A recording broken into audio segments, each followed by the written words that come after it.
Welcome. Today in front of me OnePlus Nord CE to Lite, and I'll show you how to enable or disable NFC on this device.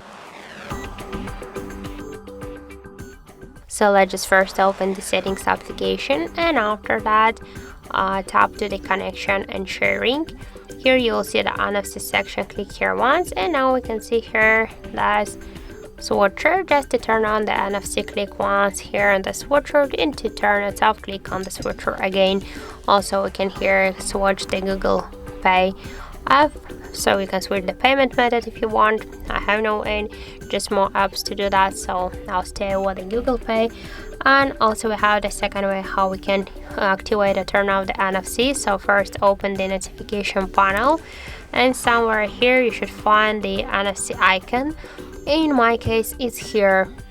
And now just to activate the NFC, you should click here once on this icon, and to turn it off, click on the NFC icon again, and that's it.